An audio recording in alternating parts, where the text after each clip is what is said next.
Começando. Boa noite a todos. Boa noite, El. Hoje é dia 14 de outubro, é a segunda aula do curso de modelagem de equações estruturais. Tá? Então, antes da gente começar, a gente falar algumas coisas aqui, né? Está chegando gente aqui. Boa noite, Kátia. Mais alguém chegando? A gente vai ter um ritmo um pouco diferente da aula anterior, né? Hoje a aula vai estar dividida em duas partes. A primeira parte, assim, mais teórica, mais conceitual, mas também sempre linkada com a operação ou operacionalização lá no Smart PLS. E aí a segunda parte vai ser exercícios, né, assim, de fixação. Como eu falei, a gente acaba vendo a aula, entendendo a lógica, e daí um pouco, né, alguns dias, algumas horas, a gente esquece as passagens. Se bem que isso daqui vai estar gravado, né, para quem quiser rever, mas é importante praticar, né, de fazer o exercício, ou fazer exercícios, ou refazer os exemplos, não só para fixar os conceitos, mas também para, assim, fixar um pouco também a própria operação, né, do Smart PLS. A gente não consegue resolver esse tipo de exercício de estatística multivariada na mão, né? Aliás, a estatística multivariada, de uma forma geral, não só equações estruturais, ela só se populariza, né, no final dos anos 90, por conta dos computadores, né? Os microcomputadores se tornam potentes o suficiente para rodar esse tipo de aplicação. Já existia no passado, né? Eu me lembro, no começo da década de 90, lá onde eu trabalhava, na Duratex Metais, a gente tinha um software estatístico, né? Era o SAS, o SAS, mas rodava só no mainframe, né? E era uma interface chata para dedéu. Então, quando vem a interface gráfica do Windows e as CPUs, né, ganham potência, aí essas coisas começam a se popularizar e a gente começa a utilizar com mais frequência. Tá? Ok? Deixa eu ver aqui, o Lucas. Sim, será gravada. Sim. A aula aliás, está sendo gravada, Lucas. Bom, é isso. Então, deixa eu compartilhar aqui a tela com vocês da aplicação. Não é esse botão.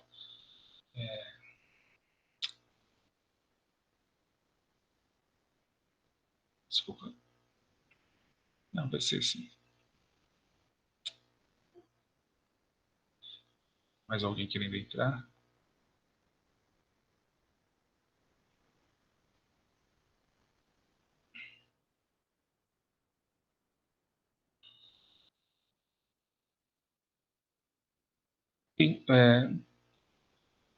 Ok, vocês estão vendo já a tela, né?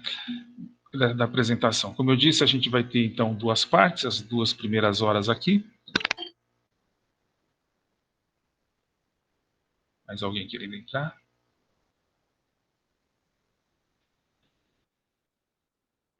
As duas primeiras horas aqui, a gente faz um intervalinho de 20 minutos, e aí a gente volta, como eu falei, para fazer exercícios de fixar bem o conceito, tá? Então, hoje, a gente vai falar de um modelo reflexivo, né? Esse modelo, que, aliás, até no final da aula passada, na semana passada, né, desenhou, né, um pouquinho ele lá no Smart PLS, é um modelo que só tem construtos reflexivos. E na aula 5, se eu não me engano, isso na aula 5, a gente vai expandir esse modelo e vai incluir também construtos formativos. Por que essa separação? Porque o processo de análise, tanto do modelo de mensuração como o modelo estrutural, mas principalmente o modelo de mensuração, é afetado pela natureza do construto, se ele é formativo ou reflexivo. Então a gente vai começar com reflexivo, né, esse primeiro modelo, mais simples, e na aula de hoje nós veremos a avaliação da mensuração. tá certo? Então, ó, os construtos que estão sendo manipulados nesse modelo, eles estão sendo medidos corretamente, adequadamente, em termos de duas coisas: a confiabilidade, tá certo? A consistência da medida, e em termos da validade, né? Ó, tá medindo de fato o que queria se medir? Então a gente vai ver só essa parte aqui hoje, né? Essa segunda coluna aqui, né, do modelo estrutural, nós veremos na semana que vem, certo? Na semana que vem. Então aqui eu faço uma pequena pausa para fazer um comentário sobre o material que vocês me enviaram, né? Eu acabei me atrapalhando e não consegui dar um retorno para vocês. Então eu vou falar agora de uma forma geral sobre esses trabalhos, e vou estar enviando aqui no intervalo para vocês, para cada um de vocês, o comentário sobre o seu trabalho específico, né? Os comentários sobre o seu trabalho específico, tá certo? Tem alguns que foram entregues ontem e hoje, que eu ainda não li, né? Então, mas eu vou mandar também, né, no decorrer da semana. E aí você vai receber uma mensagem com alguns comentários sobre o seu trabalho. Então, primeiro, assim, algumas coisas de forma, tá? Aliás, por que eu interrompi nesse momento, né? Eu interrompi nesse momento porque eu vi que algumas pessoas já estão com o trabalho adiantado, né? Já tem os dados colhidos, já tem os construtos, etc. E vi que pelo menos 2 ou 3, se não me engano, estão trabalhando com um modelo apenas com construto reflexivo, que é o que a gente vai ver hoje e na próxima aula. Então, já, né, teria condições de começar a trabalhar nesses dados. Então, assim, algumas questões de forma. Eu acho que mandar o arquivo em doc é melhor do que no PDF, porque no doc, né, trabalhando com controle de alterações, dá para escrever em cima, fazer observações. Acho que isso facilita aí o feedback, tá? Coloca sempre, algumas pessoas, né, não colocou, então faço essa recomendação de colocar um título para o trabalho, mesmo que provisório, e colocar seu nome, tá certo? Então, são muitos arquivos, né, que a gente está manipulando, acho que tem umas 20 pessoas que entregou até agora, como eu disse, não é obrigatório, mas enfim, 20 já é o suficiente para eu me atrapalhar, né? Então essas informações são importantes, tá? Eu acho assim, há uma certa tendência dos trabalhos a utilizar construtos reflexivos, né? Então, se o construto é reflexivo e você já tem a escala, é legal você colocar o alfa de Cronbach, que é um assunto que a gente vai ver hoje, que é uma medida de confiabilidade, tá? Tem alguns trabalhos que, que, que eu não tenho certeza se o construto é reflexivo, né? No texto é colocado, na figura é colocado como reflexivo, mas eu fico em dúvida, né? Então, só lembrando, se o construto é reflexivo, os indicadores têm correlação, tá certo? No formativo pode ter, pode não ter, mas no reflexivo eles têm que ter correlação. Se eles não têm correlação, alguma coisa está errada. Ou o construto não é reflexivo, ou o indicador não é um indicador daquele construto, tá? Um dos indicadores, ou eventualmente outros, tá? Eu acho que é isso, reflexivo. Né, se você está usando uma escala que já foi testada, colocar o alfa de Cronbach. Você lembra de alguma coisa, Hugo? Acho que um ponto que eu comentei também nos trabalhos é a necessidade de não só colocar o modelo, mas o sentido do efeito esperado, né? Então, as setas não necessariamente indicam efeitos positivos ou negativos. Então, colocar a hipótese, né, que você espera da direção desse efeito no trabalho também ajuda a gente a interpretar o modelo de maneira mais apropriada, né? E para aqueles que eventualmente já coletaram dados, acho que tinha alguns 3 ou 4 trabalhos já com dados coletados, uma coisa que me veio à cabeça é a necessidade de avaliar se o tamanho da amostra que já foi finalizada está adequado para o modelo, né? Então, para alguns eu sugeri fazer uma análise no GPower, que também é um software gratuito. Depois a gente pode falar sobre isso mais para frente também. Mas Legal. acho que eram esses 2 pontos mais frequentes que eu comentei também. A gente vai passar pelo G-Power aqui no curso, mas para o final, tá? Mais para o final, mais para as aulas finais. Outra coisa também que a gente comenta, né, os comentários que a gente fez é em relação à técnica, né? A gente não entra, vamos assim, na relevância do problema, na questão da manipulação adequada dos conceitos, porque isso é de cada área de conhecimento. Então, a gente meio que a gente pula essa parte, tá? E fica por conta aí de vocês isso. Então, a gente só os comentários em relação ao modelo, mas, como eu falei, a gente já tem aqui vários trabalhos. Eu que me atrapalhei para mandar esses resultados agora no final da tarde, mas eu vou mandar aqui no intervalo. E aí a gente pode voltar a conversar de novo. Bom, então vamos lá. Vamos lá, a gente vai hoje falar sobre isso daqui, tá certo? Sobre essas coisas. Pois bem, agora, a gente vai usar esse problema, né? É um problema da reputação organizacional. Né? E nessa versão, ele tem 4 construtos, tá certo?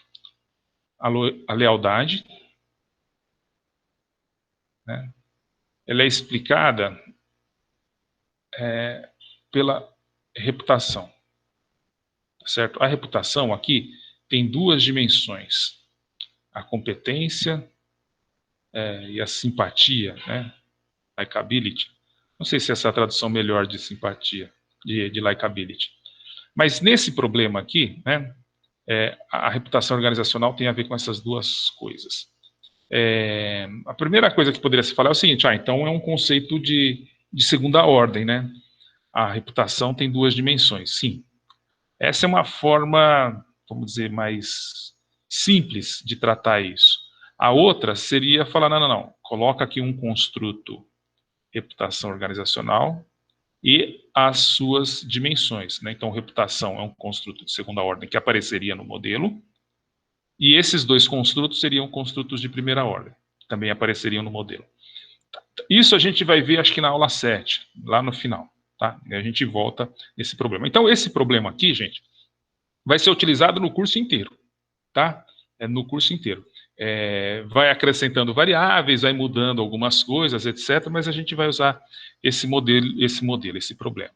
Bom, então tem aqui a reputação, afeta a satisfação, e a satisfação, junto com a reputação, afeta a lealdade, tá certo? Então esse é o modelo.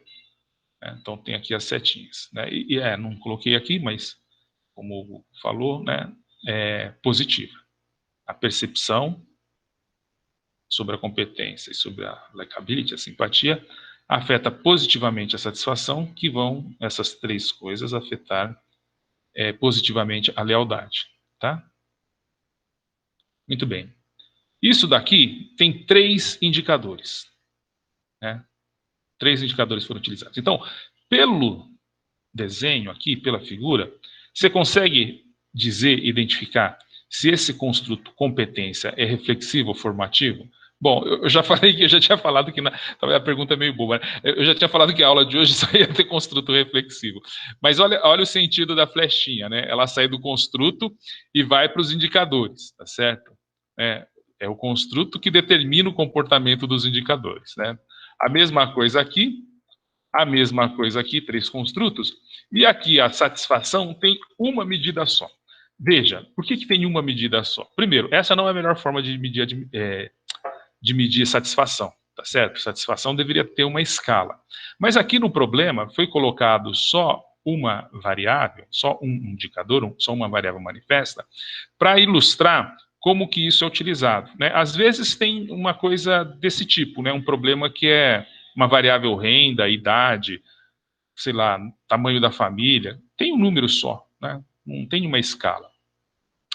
Então, aqui nesse modelo, essa opção foi feita para ilustrar essa situação, tá? Numa situação real, né, num problema real, satisfação vai estar sendo medida com uma escala específica. Tá bom, turma? Pois bem. Bom, aqui estão as variáveis, né? Então tem lá competência, tem essas afirmações aqui, né? A companhia tal, a Unilever, o Banco do Brasil, é um competidor top no seu mercado? E vai por aí, né? E aí tem uma afirmação e as pessoas respondem lá numa escala de Likert, numa escala de concordância. Agora me deu um branco, não sei se de 5 pontos ou 7 pontos. Mas é uma escala Likert de concordância, né? Ok? Né? Eu vejo a empresa tal, a Unilever, o Banco Bradesco, como uma companhia legal, né? Simpática. Acho que é simpática. Likeable. E aí vai. A lealdade, eu recomendaria a essa empresa para os meus amigos e parentes. Tá bom?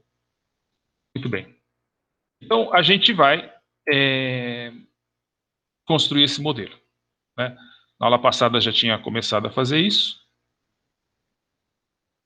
E aí a gente vai fazer.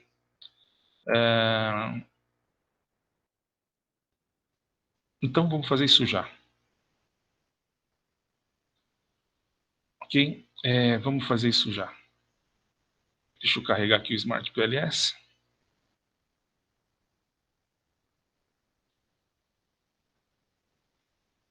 Ok.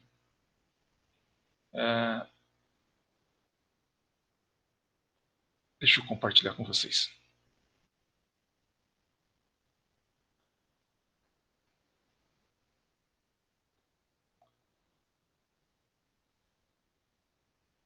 Então, está compartilhando a tela. Vai entrar aqui, né, entrou para vocês a tela do Smart PLS. Bom, é isso daqui que vocês têm que montar, né? Deixa eu apagar tudo aqui. Pronto, né? Então, veja, eu estou aqui nesse modelo. Eu tenho aqui a base de dados, né? 99 menos 99 é o valor de missing, tá tudo certo. Agora eu vou desenhar o modelo. Tá certo? Então, recapitulando. Tem esses 3 modos. Então, aqui está no modo de inserção de nós, né? Inserção de construtos. Eu inseri um construto. O segundo, o terceiro e o quarto construto. Então, vou mudar o nome desse cara, né? Daqui vai ser o comp, né? Vou renomear. Então, isso daqui é comp. Aí você acerta o tamanho para ficar bonitinho e tal. Bom, como eu prefiro e vou fazer rápido, né? E vocês vão poder refazer isso, eu vou fazer um pouquinho mais rápido aqui, né? Vou apertar o F2 e vou colocar aqui like. Fica de qualquer. Eu não vou ajeitar isso aqui. Aqui F2, aqui fica satisfação, Customer Satisfaction. E aqui lealdade, né? F2, Customer. Muito bem. Aí, bom, quando está em vermelho é porque tem coisa ruim, tá? Não está bom, né? O modelo não está pronto. Eu vou colocar aqui as ligações, né? As relações causais. Então, eu vou para esse modo aqui no topo, tá certo? E vou colocar as conexões. Clico no começo, clico no final. Clico no começo, clico no final. Clico no começo, clico no final, clico no começo, clico no final, clico no começo, clico no final. E volto para cá. Então, continua em vermelho por quê? Porque o modelo não está pronto, né? Nada tem indicador, tá? Então, vou colocar os indicadores. Comp 1, 2, 3. Trouxe para cá. Ele já coloca como reflexivo, tá? Ele já coloca como... E se quiser ser formativo? Depois a gente vê isso. Por hora, traz direto que ele traz já como reflexivo. Aqui, ó. Satisfação é um indicador só. Ele colocou a flechinha, né, como se fosse reflexivo, mas não faz nenhuma diferença nesse caso a direção da flecha, tá certo? Não faz nenhuma diferença. Like.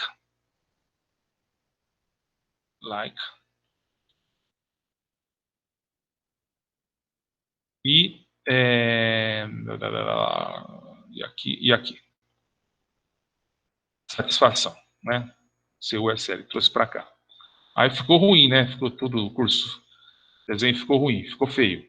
Então você clica aqui em cima com o botão direito e diz o seguinte: não, alinha para a direita. Pronto, ficou bacana. Tá legal? Aí você pode ajeitar, etc. O que acontece? Às vezes, seu modelo, ele é muito grande, né? Tem muitos construtos, muitos indicadores, aí o troço fica poluído.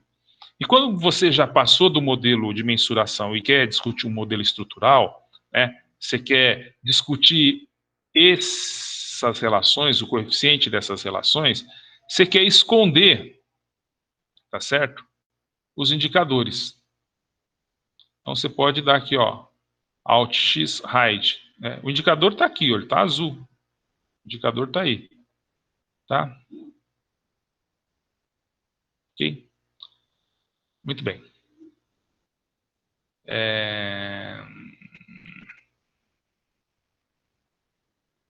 Então fizemos isso, né? Vamos voltar aqui. Vamos voltar para a apresentação. Então, para a apresentação a gente já fez, né? A gente construiu esse modelo e às vezes a gente prefere trabalhar com um modelo desta maneira. Tá certo?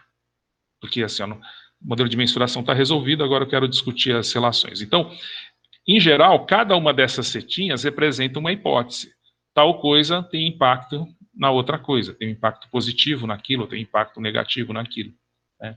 Então, esses arcos representam hipóteses que você formulou. Né? Tá certo? Bem. Então vamos lá. Então vamos pedir para ele calcular, usar o algoritmo. Então a gente entra aqui nesse menu, Calculate, e manda rodar esta primeira opção. Tá certo? Aí vai aparecer uma tela. Esse é um processo iterativo, tá certo? Então o algoritmo é um processo iterativo e que ele vai parar quando? Olha, quando houver uma convergência, e aqui está o critério de convergência, tá certo? Quando a diferença entre determinados valores for menor ou igual a isso, ou chegar em 300 iterações, tá certo? 300 iterações. Eu nunca cheguei em 300 iterações, aliás, nunca cheguei nem perto disso. Mas o negócio é o seguinte, se o modelo parar em 300 iterações, significa que tem algum problema, que ele está entrando em looping lá, o danado, e não está convergindo, tá certo? E aí você precisa analisar o que aconteceu, tá?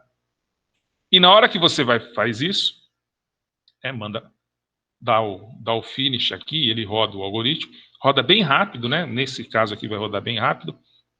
Ele vai dar uma saída como essa, tá certo? Vai dar uma saída como essa. Eu acho que eu vou mudar meu modo de apresentação aqui. Eu vou compartilhar a tela. Ok, está compartilhando a tela. Então vocês estão vendo aqui a apresentação do PowerPoint, ou ainda não estão? Agora estão.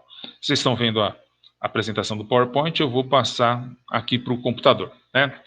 Então aqui eu estou no Smart PLS. Então calcular, a primeira opção, né? Manda rodar, tá certo? Manda rodar. Ó, rapidinho já preencheu. Ok? Rapidinho já preencheu. Não é só porque esse modelo é pequeno, tá? Não é só porque esse modelo é pequeno. Vocês vão ver que essa parte é rápida. Essa parte aqui é rápida. E esse procedimento que é bastante rápido, né? Esse computador aqui é meio antigo, né? Mas ele roda rápido. É suficiente, então, para a gente analisar o modelo de mensuração, tá? Então, muito bem. Estamos aqui na apresentação, né? No PowerPoint, que está lá no Moodle, inclusive. Tem aqui os resultados. Bom, aí para ver um relatório disso, né? Entra aqui no menu Report. As informações são as mesmas, é só uma questão de formato, tá? Eu tendo a preferir esse daqui. Nem sei explicar o motivo. E aí eu quero que vocês entrem, né? E a gente melhor ver. Primeira coisa que a gente tem que verificar é aqui o critério de parada. O que aconteceu? Por que ele parou? Ele parou porque convergiu ou ele parou porque chegou nas 300 iterações e não convergiu, né? Então, vamos olhar aqui. Critério de parada. Olha, 4 iterações. 4 iterações convergiu o modelo. Rapidinho. Certo? Na 4ª iteração. Tudo bem? Então tá. Então, beleza. O modelo convergiu. Muito bem. O modelo convergiu. Tá? Muito bem. Então, agora, já que o modelo convergiu, vamos analisar o modelo de mensuração. Tá certo? Vamos analisar isso daqui, que é a nossa conversa hoje. Então, a primeira coisa é confiabilidade. Né? A medida é consistente, tá certo? Eu estou medindo sempre a mesma coisa, e a validade é, você está medindo a coisa correta? Então, está medindo corretamente uma determinada coisa, e aqui a validade, ó, a coisa que você está medindo é que você deveria medir. Tá? Então, confiabilidade. Então, a gente vai trabalhar com 2 índices de confiabilidade, tá certo? Então, de novo, a gente vai olhar aqui nessa tela, que aliás a gente já está, aqui na opção Overview, tá? Na opção Overview. Então, deixa eu voltar lá para o Smart PLS, e aqui a gente estava, né, nessa opção, critério de parada. Vamos olhar aqui no Overview. Ó, eu quero falar com vocês a respeito dessa saída aqui. Aqui está tá pequenininho, por isso eu peguei esses valores e coloquei no slide do PowerPoint para ficar maior. Tá? Coloquei isso daqui, né? Coloquei isso daqui no PowerPoint. Tudo bem? Então tem uma série de medidas aqui. Nesse momento, né, a gente está interessado em 2 delas. No alfa de Cronbach, que eu pedi para vocês, né, em alguns trabalhos, no alfa de Cronbach, e na confiabilidade composta. Tá certo? São 2 índices de confiabilidade, tá bom? Eles tentam medir a mesma coisa, tentam medir alguma coisa. O que a gente pode falar é que, em geral, o alfa de Cronbach, ele subestima a confiabilidade. E a confiabilidade composta superestima. Então, a confiabilidade, de fato, tá certo? Provavelmente está por aqui. Tá certo? O valor real da confiabilidade deve ser um valor entre esses 2. Então, o alfa é uma estimativa, vamos dizer assim, mais pessimista, né? E essa é uma estimativa mais otimista. Agora, veja aqui. Primeira coisa, isso daqui, né? A confiabilidade da satisfação deu 100%. 100%. Bom, não leve isso a sério, né? Porque só tem um indicador. Tudo bem? Só tem um indicador. Não é para levar isso a sério, tá? Então, a gente não analisa isso daqui. Tá certo? Não analisa isso daqui. Outra coisa também. Se tivesse um construto aqui formativo, ignora. Tá certo? Porque confiabilidade é só para construtos reflexivos. Tudo bem? Bom, pois bem, então olha aqui, né? A competência. Tem esses valores aqui. 0,78 e aqui 0,86, né? Esses valores são bons? São bons? São ruins? Bom, então tem aqui uma referência de valores, né? Que vale para os 2 indicadores.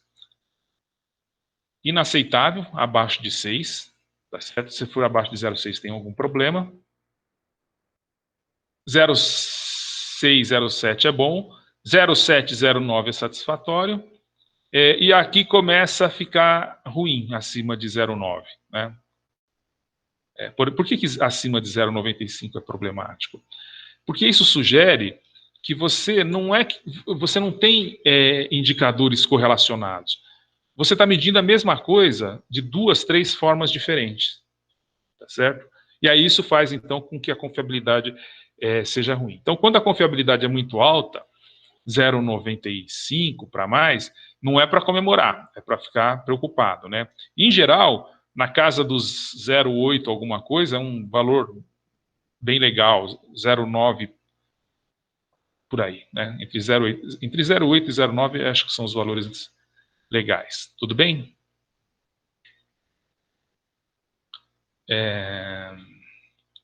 Ok,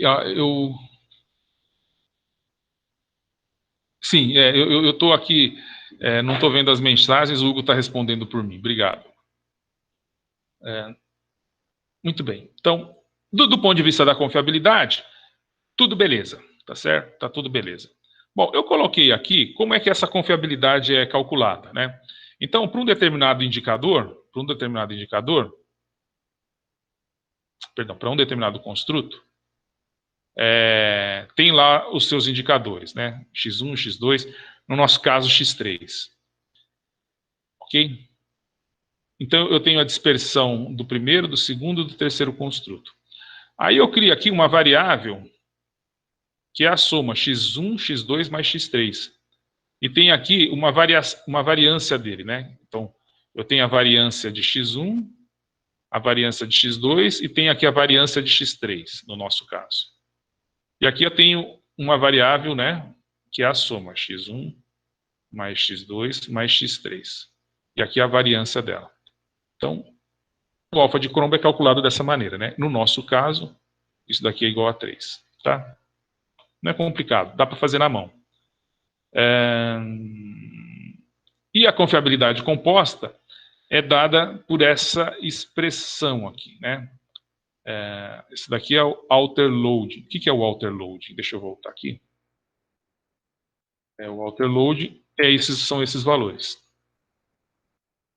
Certo? Marquinhos, cadê o cursor? Tá certo? Outer load. O outer load. Se aqui é o comp, o outer load são esses valores aqui.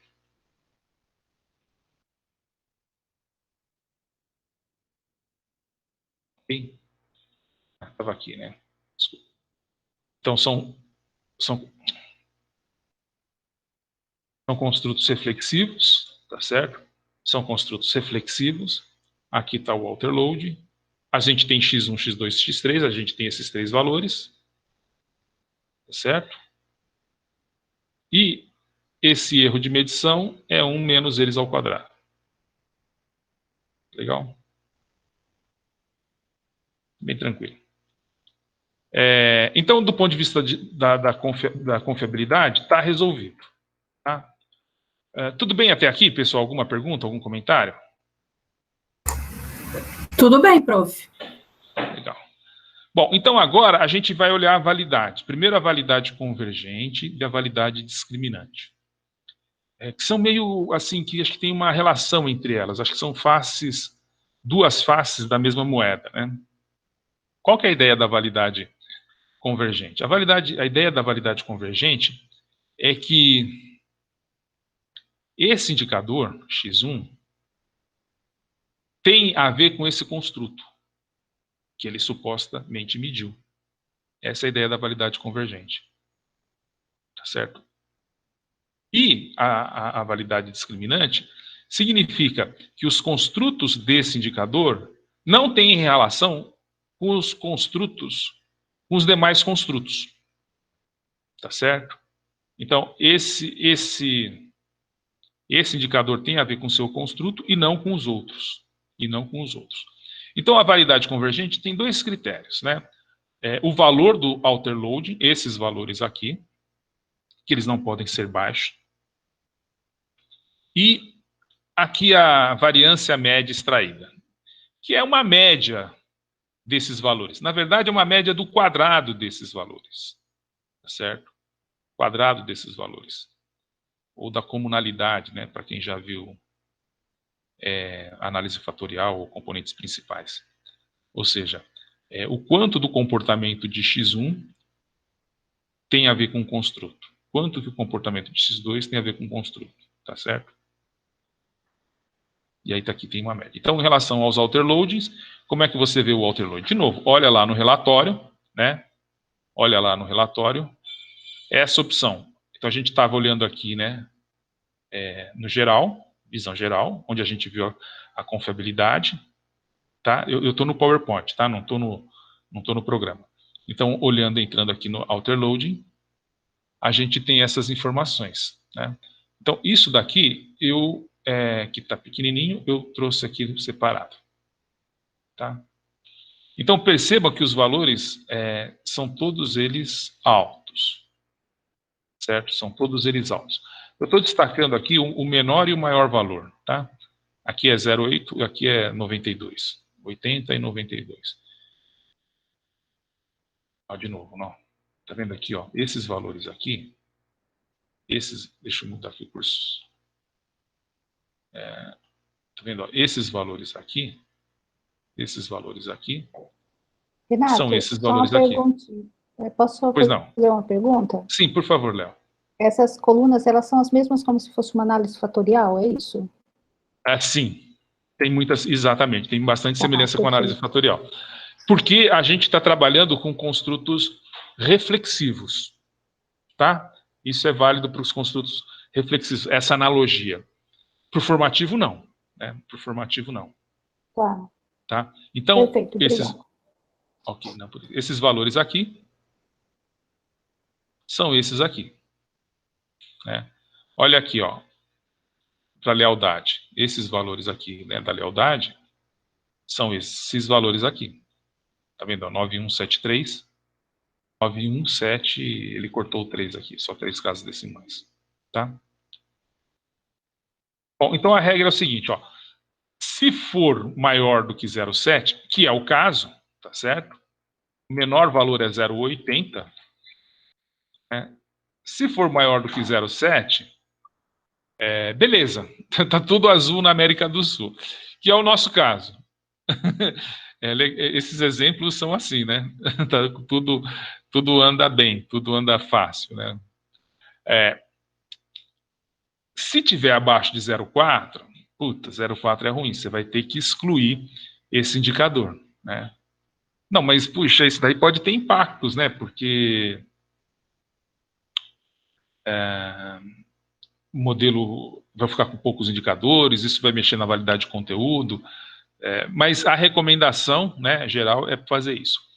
Se tiver aqui no meio, você tem que pensar o que vai acontecer com a confiabilidade, tá certo? Então, o que você faz? Então, assim, ó, se você excluir o indicador, porque o outer loading está aqui 0,5, e aumentar a confiabilidade, você elimina, tá certo? Mas se não aumentar, você mantém. Mas como é que eu sei isso? Você tira do modelo e roda de novo, tá certo? Você exclui o indicador e roda de novo. E aí você vê lá a medida de confiabilidade, né? A confiabilidade composta e a confiabilidade composta e o alfa de croma. Tudo bem?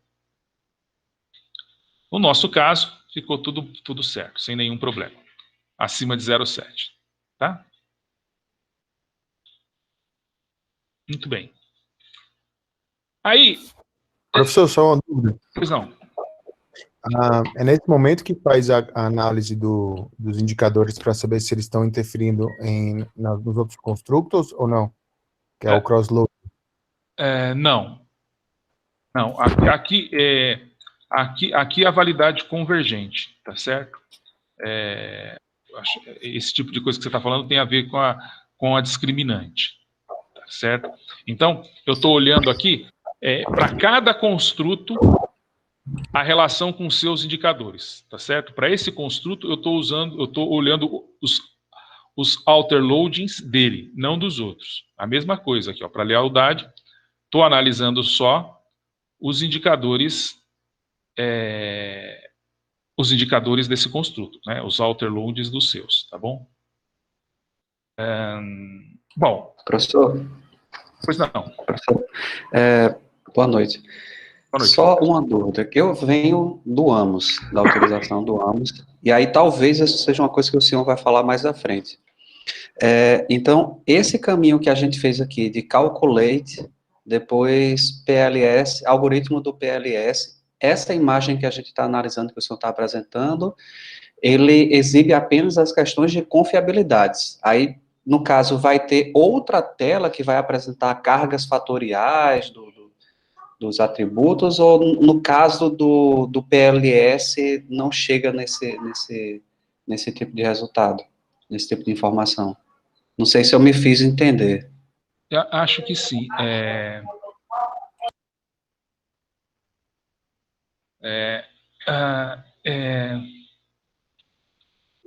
Aqui, ó. Tá vendo? A gente tinha lá as variáveis originais, né? Comp1, comp2, comp3, like1, like2, like3.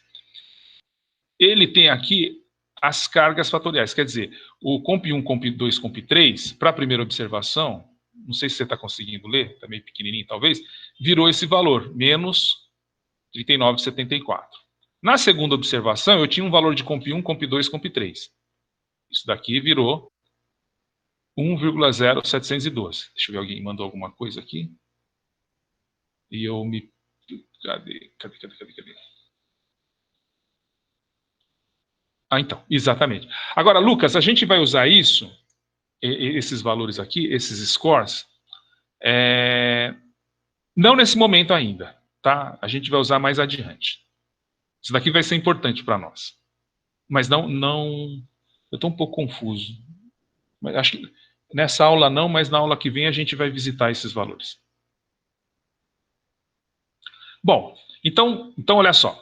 A gente, confiabilidade, tudo bem, a gente está analisando a validade convergente.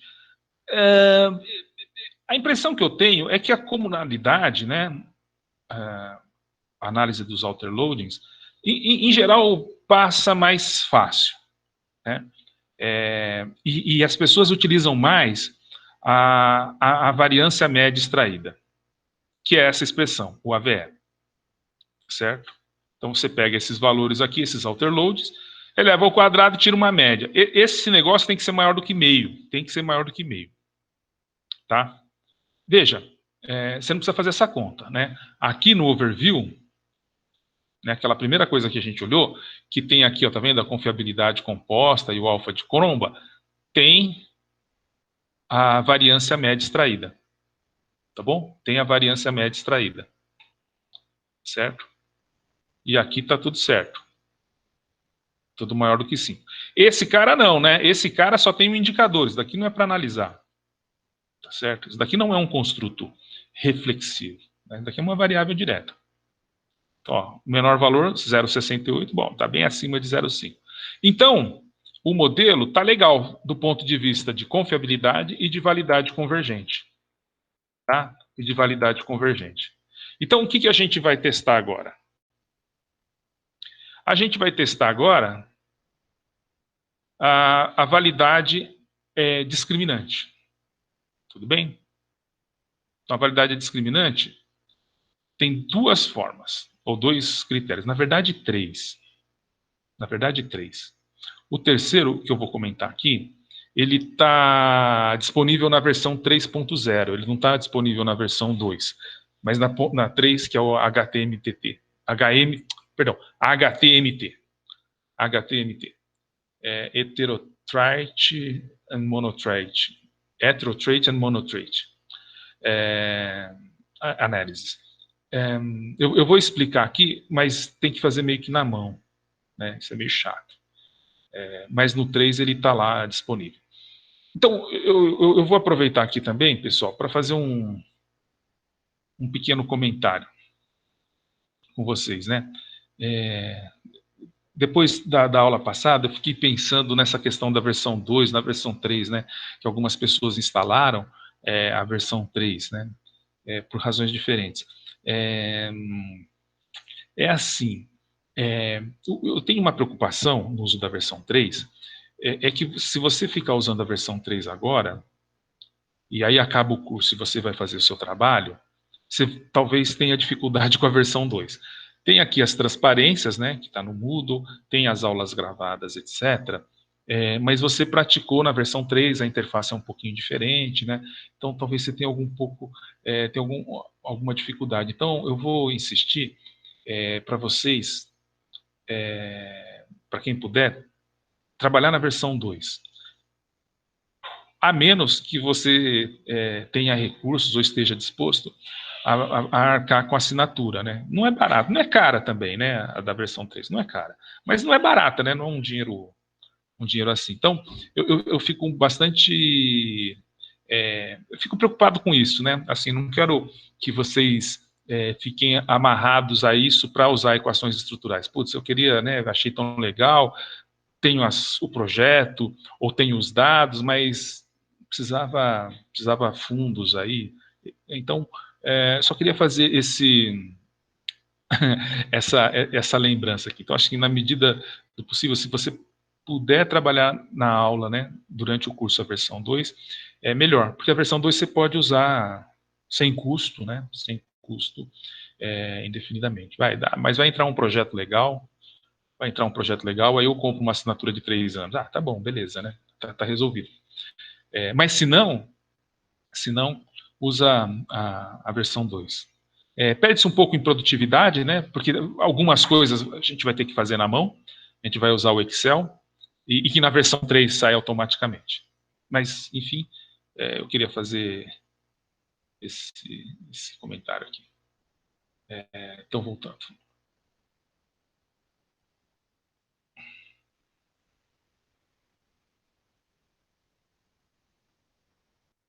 Pois bem, então a validade discriminante. Vou falar aqui de 2 critérios, que esses 2 critérios estão no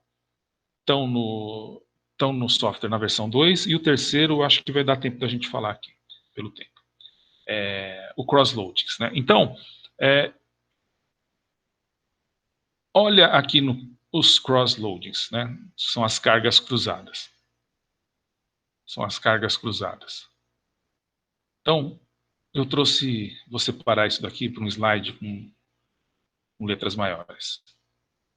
Então, veja que esses indicadores, tá certo, tem uma carga maior com esse construto, como era de se esperar, tá certo? Maior nesse do que nos outros. Por quê? Porque na hora que eu construí minha pesquisa, meu instrumento, eu pensei, imaginei, projetei que esse indicador tem a ver com esse construto, esse indicador tem a ver com esse. Portanto, valores maiores aqui do que com os outros. Tá certo? A mesma coisa aqui para lealdade e a mesma coisa aqui para likability, né? Simpatia. Isso daqui não interessa, né? Esse indicador isso daqui a gente já falou, isso daqui não é um construto reflexivo. Tudo bem? Por isso, validade... Pois não? Quem está falando? Bárbara. Essa tela aí que o senhor mostrou, que tem todos os valores completos, por acaso, quando a gente analisar, pode dar que um indicador está se relacionando muito bem com um construto que a gente não tinha pensado, e a partir daí a gente observar, tipo assim, nossa, tem um outro relacionamento aqui dentro do meu construto que eu não, dentro do meu modelo, né, que eu não tinha observado uma possível interação entre eles. Isso pode acontecer na hora que eu tiver... Pode acontecer. Por exemplo, imagine que aqui, em vez de 304, fosse 804. Né? Imagine uma coisa assim. Você não quer isso. Isso é problema. Né? Isso é problema. Né? Então, quer dizer, afinal de contas, COMP1 é um indicador de competência ou de lealdade? Tá certo? Então, isso você não quer que aconteça. Isso é problema. Né? Mas se acontecer, ele pode estar me dando uma visão que eu não tinha percebido? Não. Você que escolheu esses indicadores. Tá certo? É uma questão de mensuração. Você que escolheu os indicadores. Tá? Então, você escolheu indicadores que, portanto, comp, né, é um indicador desse construto, mas é também desse. Mas eu não estou interessado no indicador, eu estou interessado na relação entre os construtos, tá certo? Estou interessado na relação entre os construtos, como competência afeta a lealdade. Então, isso é um problema de mensuração, tá certo? Isso é um problema de mensuração. E aí você tem que resolver, né? Aí você considera, por exemplo, a possibilidade de eliminar isso daqui. Não, mas se eu eliminar isso daqui, pode ter impacto na confiabilidade, na variância extraída, né, na variância média extraída, etc. Tem que dar uma olhada para ver os impactos que isso traz. Mas é ruim. A mensagem principal é a seguinte, ó, isso eu não quero, tá certo? Isso eu não quero, tá? Tá bom, aqui, em vez de 500, 9, tudo isso aqui é ruim. Tudo isso é ruim. Então, por isso, Bárbara. Tudo bem, turma? Professor, só uma dúvida. Oi, Franciele. Referente àqueles valores ali. Digamos que eu tenha valores da reputação, tanto a comp como a like, bem próximos. Isso poderia significar que eu poderia juntar, por exemplo, em um só construto, isso?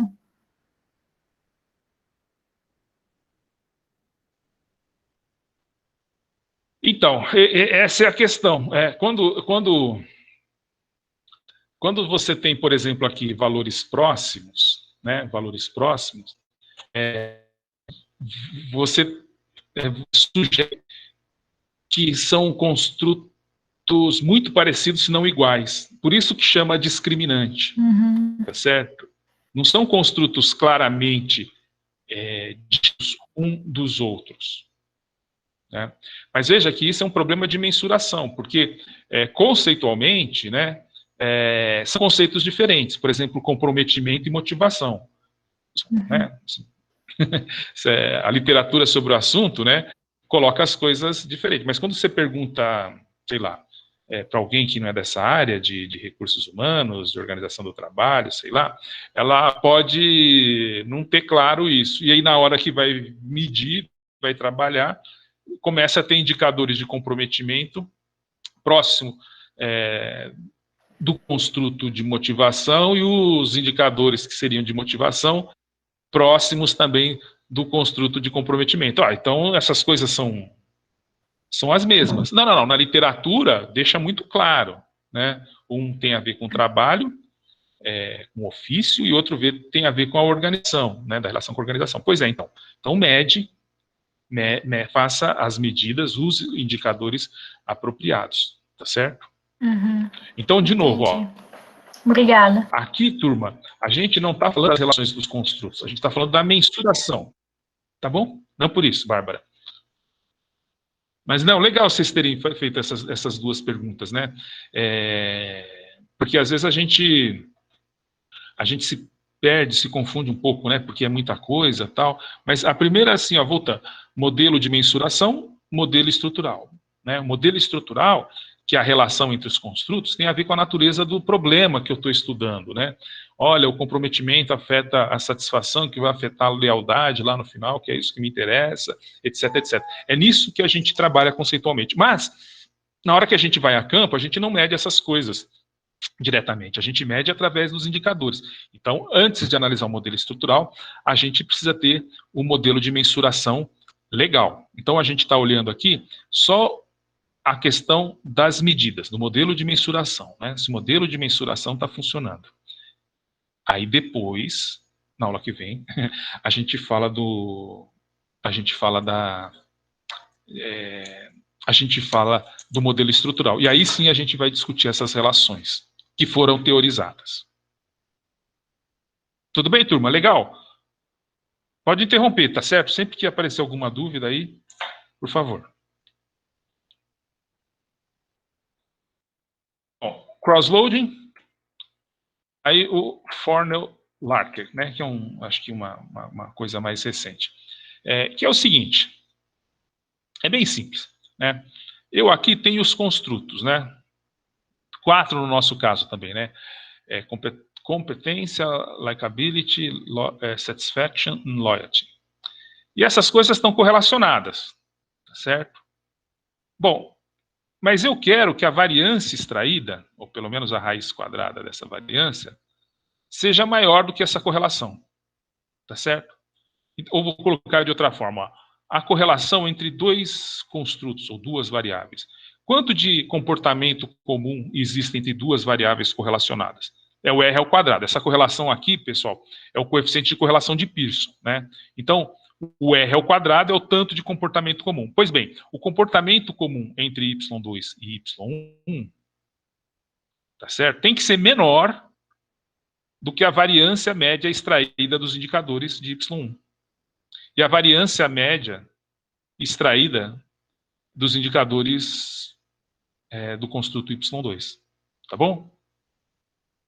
Então, veja, esses valores aqui a gente já tem, né? A gente já tem. A gente, quando falou da validade convergente, a gente já viu esses valores aqui. Tudo acima de 0,5. Tudo acima. A gente já sabe esses valores. Tá? A gente já sabe esses valores. O que eu não sei são essas correlações, né? Isso daqui é novo, né? A coeficiente de correlação de Pearson entre Y1 e Y2. Alguém me perguntou, acho que foi o Lucas, né? Lucas, sobre os scores, né? Então, com aqueles scores, com aquela tabela de scores, né? Calcula-se as correlações. Não é um processo complicado, mas aquilo é utilizado para chegar nesses valores, tá certo? Então, quando entra aqui nessa opção, né? Os scores estavam aqui, né? Estavam aqui. A gente entra nessa opção, aparecem essas correlações, tá? Aparecem essas correlações. Eu vou aumentar isso daqui, né? Tá vendo? Eu peguei isso daqui, né? Vou trazer para cá, para ficar maior. Bom, a primeira coisa é o seguinte, isso daqui é uma saída padrão, né? Na verdade, essa tabela de correlações é uma tabela simétrica, né? Isso daqui é uma tabela simétrica. Aqui não é 0, né? Isso daqui não é 0. Isso daqui é 4, 3, 5, 6, né? É esse valor aqui, né? Esse valor aqui aparece aqui, 4, 4, 96, né? Eu sei que é uma tabela simétrica, né? Diagonal principal é 1, né? A correlação de comp com comp é 1, né? A correlação de like com like é 1, mas é uma tabela simétrica. Pois bem, então eu vou reescrever, tá certo? Apagando os elementos da diagonal, os elementos acima da diagonal, e aqui eu vou colocar a variância extraída. Na verdade, eu vou colocar a raiz quadrada do AVE de comp, né? Da variância média extraída. Tudo bem? Que dá 0,82. Veja, não é o AVE, é a raiz quadrada. Então, perceba que esse valor, né?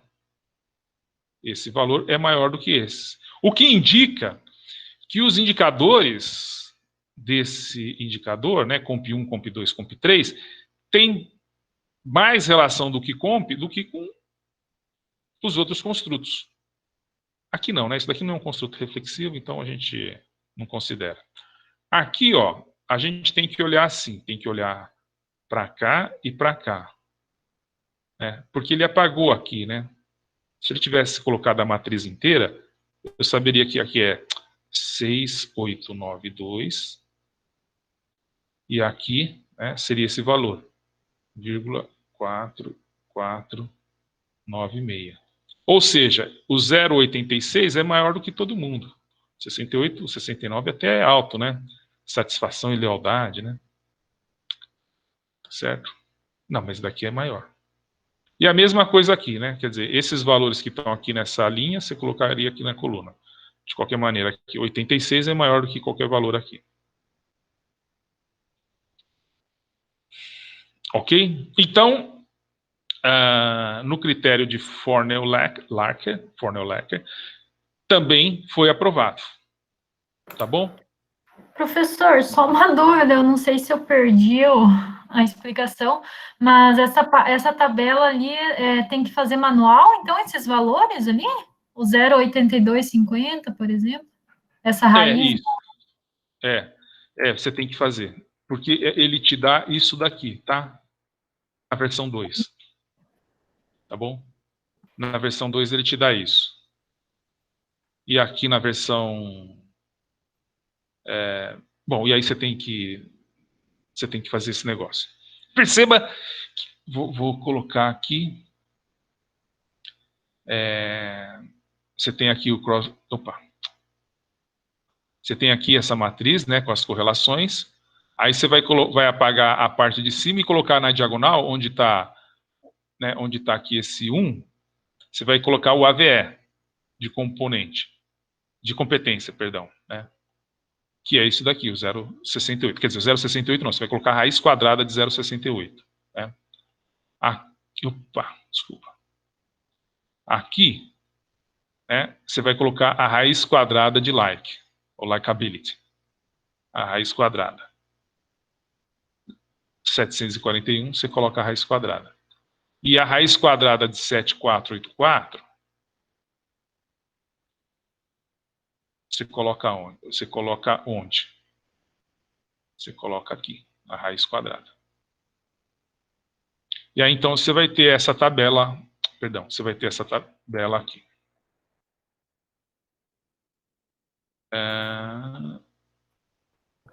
Professor, só um ponto. No cross-load análise, que foi a que você estava mostrando antes, a gente só analisa os componentes entre eles também, né? Diferente dessa tabela que é mais voltada para os constructors.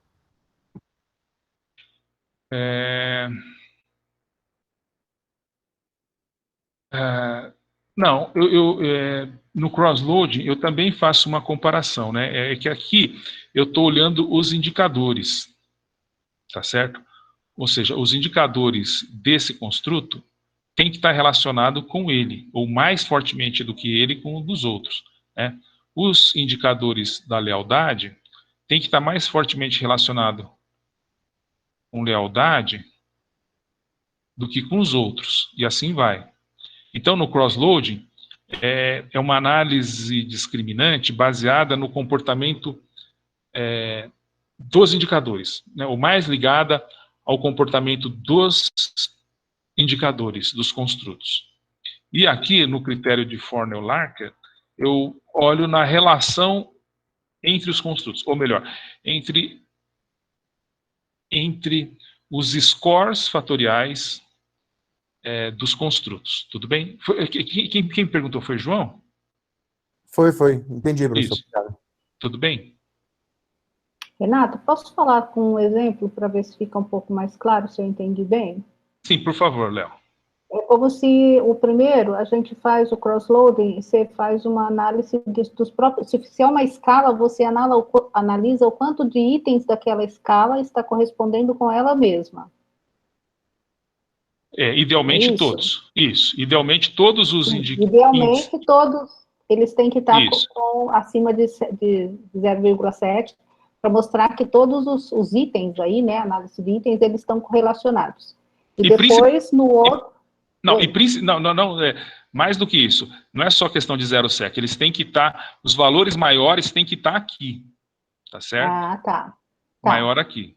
Porque se tivesse, tudo bem, tem 0,8 aqui, mas tem 0,8 aqui, significa que está relacionado com eles, né? Eu quero que eles...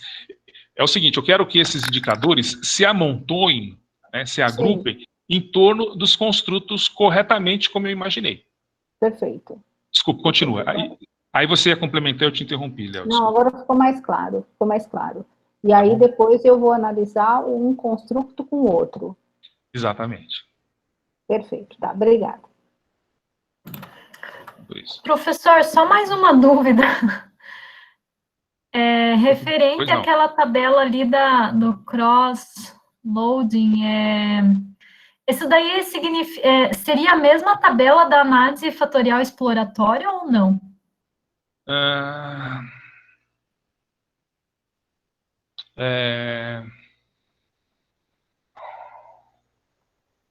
Eu acho que Eu acho que não, porque eu acho que na análise fatorial, aqui na linha, se a gente somar os quadrados, daria 1, não é isso?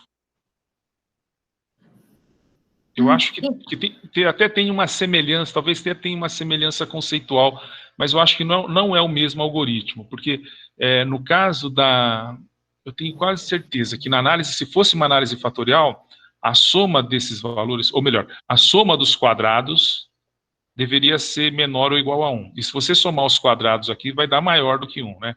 Aqui tem 0,36, aqui já tem 0,64, né? Mais esses caras aqui, vai dar maior do que 1. Mas eu acho que tem, assim, alguma similaridade conceitual. Agora, no caso da análise fatorial, né, exploratória, Franciele, não é tão problemático quando um indicador, uma variável, se relaciona com dois fatores, né? Tá certo? Não é tão problemático. Até porque a análise é exploratória, né? Então, deixa eu ver que indicadores teríamos aqui. No caso das equações estruturais é diferente, né? Não é uma análise exploratória nesse sentido. Pelo menos não no aspecto do modelo de mensuração, né? Eu falei que, olha, competências são esses 3 indicadores. Esses 3 indicadores são manifestações de um construto chamado competência. Então, eles têm que estar mais amarrados, né? Esses coeficientes, essas cargas, têm que ser maiores com ele. Pode ter com os outros, mas tem que ser maior com eles. A mesma coisa, então, em relação aqui a esses indicadores de lealdade, que eu escolhi. Tá certo? Eu escolhi. Eles são manifestações do construto lealdade, né? Porque é um construto reflexivo. Portanto, essas cargas fatoriais, elas têm que ser maiores nesse construto de lealdade. Se não for, acho que eu não estou trabalhando com uma escala legal. Ou, de outra maneira, o que sugere que eu vou ter construtos mais próximos, né? Menos distintos um do outro. Não do ponto de vista conceitual, mas do ponto de vista de mensuração. Tá? Tudo bem? Turma. Tá bem, então, professor. Obrigada. Acho que também uma Por favor. inferência minha, talvez, né? Também não tenho certeza, mas acho que uma sutileza diferente que diferencia a exploratória do método de equações estruturais é que na exploratória talvez o seu interesse principal seja entender que cargas explicam melhor o construto-alvo, né? Aqui, lembrando que o método de equações estruturais sempre vai estar interessado em maximizar a explicação da variável dependente, né, da sua variável de interesse. E para isso, eu acho que há um custo-benefício, né? Quando eu quero maximizar a explicação da variável dependente, eu tenho que abrir mão, talvez, de uma precisão maior de como os indicadores explicam os construtos-alvo. Né? Acho que é uma diferença entre análise exploratória e equações estruturais. Ok, exato. Destacou bem aqui, né? No PLS, maximizar o poder de predição. E de uma variável específica, né? Uma ou duas, que são as dependentes, não de todas. Acho que a exploratória dá uma distribuição melhor. Ela tenta explicar cada um dos construtos, né, da melhor forma possível. E acho que tem uma pergunta também da Franciele no chat. Professor, só interrompi por causa disso também. Deixa eu ver aqui. Se o AVE for menor do que 0,5, o que pode ser feito para melhorar? Bom, então assim, né? Voltando. Então, se der um problema no AVE, a gente não avança para discriminante, né? A gente tenta excluir uma variável. Tá certo? Que variável que eu vou excluir? Aquela com o menor loading, né, a menor carga. Vou ver se dá para voltar aqui. Aqui, né? Se isso daqui der menor do que 0,5, não, eu vou tirar esse valor aqui. Esse valor é pequenininho. Na hora que eu tirar aqui, o quadrado dele vai ser um troço pequenininho que eu estou tirando. Eu estou diminuindo o numerador. Ah, mas eu também vou estar diminuindo o denominador. Em vez de dividir por 5, eu vou estar diminuindo por 4. E faço isso esperando que isso cresça. Tá? Foi a Franciele que perguntou. Né? Professor, essa mesma pergunta que a Franciele fez, talvez não seja o momento agora, mas se for uma variável de segunda ordem, perdão, um construto de segunda ordem, o procedimento é o mesmo? Você tem que, ou já perde o caso porque se perde a validade do conteúdo? Não, eu não vejo problema em construto de segunda ordem. É que se for um construto de segunda ordem, você tem que eliminar a variável duas vezes, né? No construto de primeira e no de segunda ordem, né? Você faz isso casado, não dá para eliminar de um e não eliminar do outro, me parece. Tá certo? Agora, é isso. Agora, construto reflexivo não tem essa discussão, né? Só para construto formativo não tem essa discussão, só para construto reflexivo. Outra coisa, quando você eliminou uma variável, vamos supor que tivesse eliminado uma variável, você não segue, tá certo? Você volta para verificar a confiabilidade, começa tudo de novo, tá? Quando você alterar o modelo, você não segue na análise, você retorna para o início da análise, né? Porque o que você havia concluído talvez tenha mudado, então você volta para o início da análise, tá bom? Sempre que você fizer alguma alteração, volta para casa zero, volta para o início do jogo. Tudo bem, turma? Ficou alguma coisa mais pendente? Por enquanto, tudo bem, prof. Legal. Qualquer coisa, avisa aí, entra pelo áudio que eu percebo logo, ou se entrar pelo chat, por favor, Hugo, me ajuda. Então a gente fez isso. Conforme o Lacker, tá bom. Ficou, como eu falei aqui, né, o negócio ficou legal, porque aqui a raiz quadrada do AVE é maior, aqui a raiz quadrada do AVE é maior do que todos, né, aqui linha e coluna. Por quê? Porque aqui seria 06892 e nessa célula aqui seria o 04496. Então tá tudo bem. Então ele passou nos dois critérios, tá? E tem esse daqui, né? Então, assim, tem uma crítica de que, às vezes, problemas não são captados, não são capturados através desses dois critérios aqui de validade discriminante, né? Análise de cargas cruzadas e o de Fornell-Lacker. E, por isso, tem aqui esse HTMT, Heterotrite Monotrite. Como eu falei, pessoal, isso daqui está disponível na versão... Isso daqui está disponível na versão 3, não está disponível na versão 2. Então, se você tem a versão 3, você aperta lá, marca lá a opção que você quer ver o HTMT, e ele vai soltar isso para você. Aqui não. Aqui não. Então, a gente tem que fazer meio que na mão. Tá? Tem que fazer na mão. Então, qual que é a ideia? Bom, a ideia é a seguinte, espera um pouquinho aqui.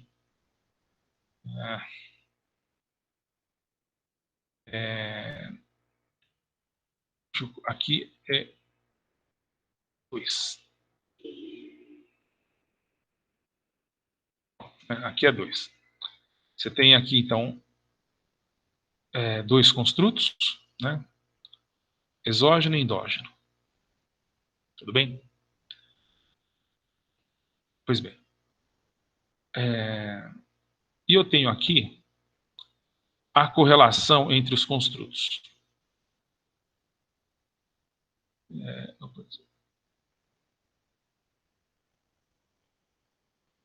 Desculpa. Eu tenho a relação entre os construtos. Então, eu vou analisar essas correlações entre os construtos. Mas perceba o seguinte. Eu vou analisar essa tabela aqui, né? Vou analisar essa tabela aqui.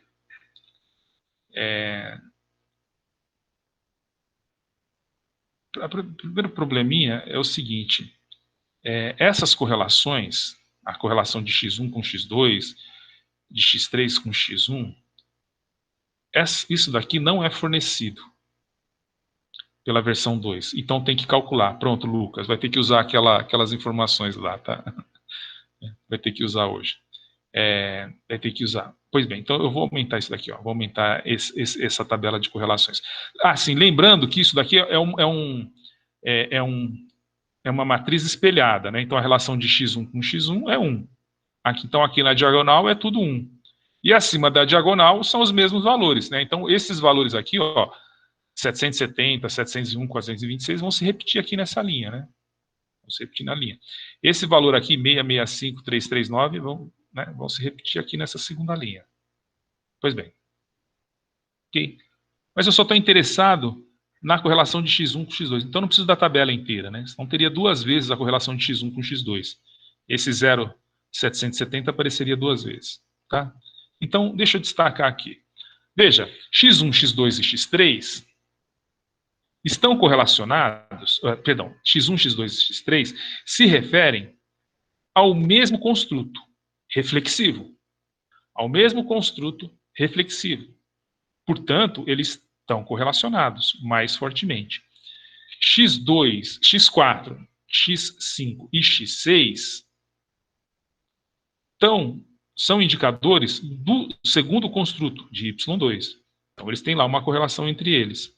Agora, a correlação de x1 com x4 tende a ser menor do que com x2 ou com x3. Por quê? x2 e x3 são indicadores do mesmo construto. E x4, x5 e x6 são indicadores de um outro construto. Então, é razoável, tá certo? Que essas correlações de x1 com x2 e x3 sejam maiores do que essas correlações de x1 com x4, 5 e x6. Tudo bem? Então, as correlações entre os indicadores do mesmo construto. Né? As correlações de Pearson. E aqui, então, eu tenho as correlações entre os indicadores de um construto com os indicadores de outro construto. Tá certo? Então, todas as correlações aqui, gente, se referem à correlação entre dois indicadores que pertencem a construtos diferentes. Tudo bem? Então, esse indicador, ele procura criar uma média disso, né? Uma média desses indicadores, uma média dessas correlações entre indicadores do mesmo construto, com uma média das correlações entre indicadores de construtos diferentes. Tudo bem? Está claro isso? Estão acompanhando? Então, é de se esperar que esses construtos aqui, né, ou essas correlações na região azul, sejam mais altos. Por quê? Porque se referem a correlações de dois indicadores do mesmo construto. E estas correlações aqui, nessa área vermelha, rosa, tendem a ser mais baixos. Por quê?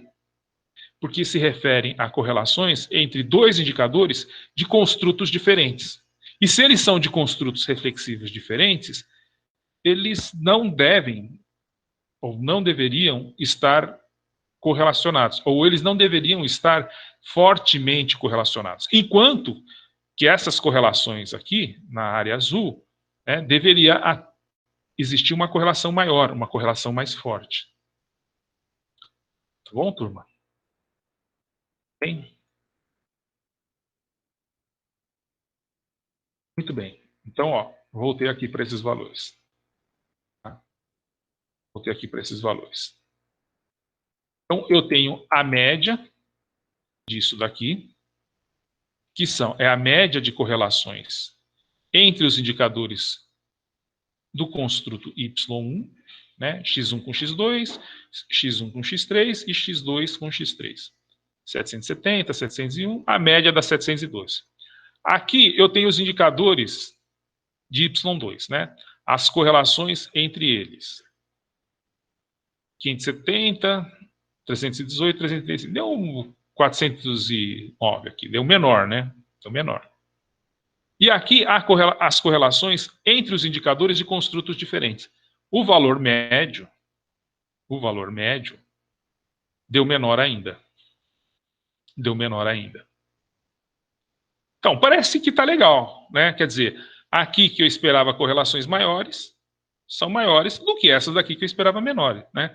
Tudo bem que aqui ficou baixo, sim, mas aqui ficou mais baixo ainda. Né? Ficou mais baixo ainda. Então, mas um indicador só, tá? Um indicador só vai ser isso. Eu vou pegar esse valor, certo? O heterotrait, e vou dividir pela raiz quadrada desse produto. Né? 712. Então é como se eu fizesse uma média geométrica entre esses dois e colocaria aqui. Ok?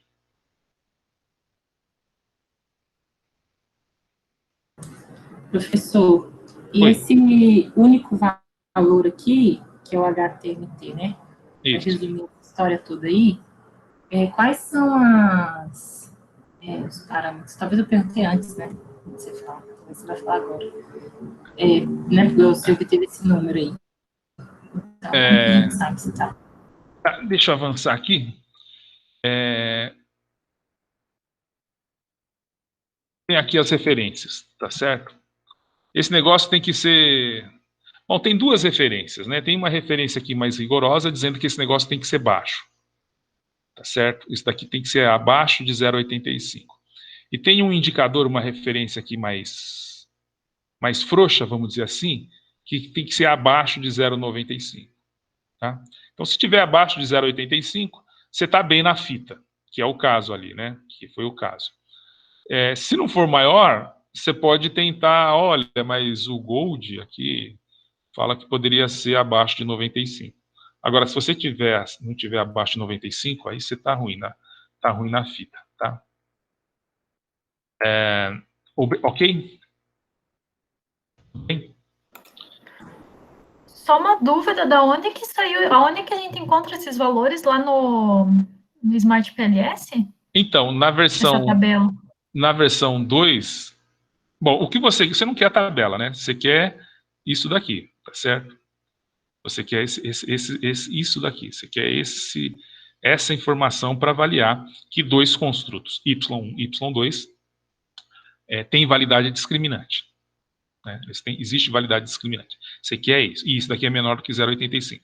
Bom, não tá lá na versão 2, só na versão 3. Então, o que a gente tem que fazer? Bom, tem lá o meu problema, né? Eu rodei, e aqui eu tenho os scores, tá certo? Eu tenho os scores. Você vai copiar tudo isso e gerar essa matriz de correlação. Então, através desses scores, você vai gerar essa matriz de correlação. Como é que você vai fazer isso? Tá.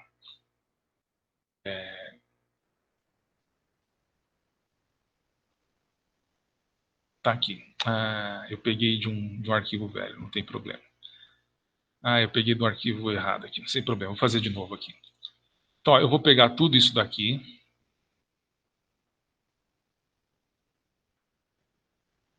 Tá certo. Peraí. Isso daqui. E vou copiar e levar para o Excel. Alguém está falando alguma coisa? Naquela tela anterior sua, estava mostrando que esses dados estavam na abinha manifesta alguma coisa. E aí agora o senhor pegou dado de cima. É a mesma coisa ou não? Ou faz diferença? Vai na outra tela que o senhor mostrou. Não, é uma outra tela que o senhor tinha mostrado, estava marcando como essa manifeste, assim. Peraí. Essa ali, isso. Aí, Sim, desculpa, eu peguei sentido? errado. Não, faz sentido, eu peguei errado. Desculpa, eu peguei coisa errada. Aqui são os scores. Eu peguei errado. É aqui. Porque a gente está trabalhando com os indicadores, tá? Desculpa. A gente tem que... Desculpa. Me confundi. A gente pega os indicadores, aqui, que é isso daqui, perdão. Obrigado, viu? A gente pega os indicadores, a gente não pega os construtos, a gente pega os indicadores. Pois bem, aí, gente, eu copiei tudo isso e trouxe aqui para o Excel e coloquei aqui, tá? Coloquei aqui. Opa.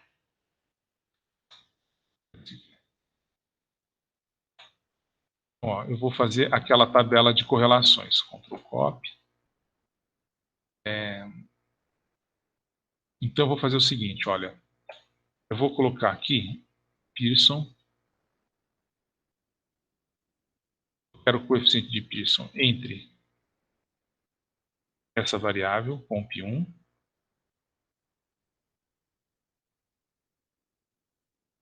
e comp2. Vou aumentar aqui. Cursor. Tudo bem?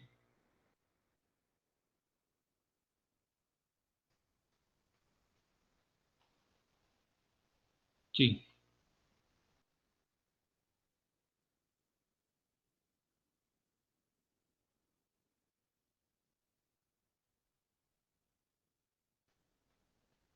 Tá certo?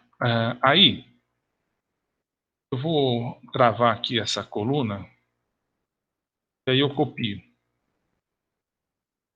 Ó, a correlação de comp1 com comp1 é isso mesmo, é 1, né? Aqui é 4596 e aqui vai.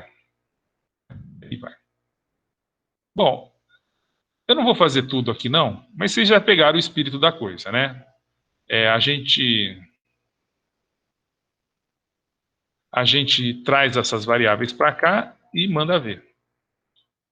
Bem, a gente pega aqui, ó, o arquivo de dados que foi utilizado por ele, certo? Que foi utilizado, levo para o Excel e calculo aqui as correlações, né?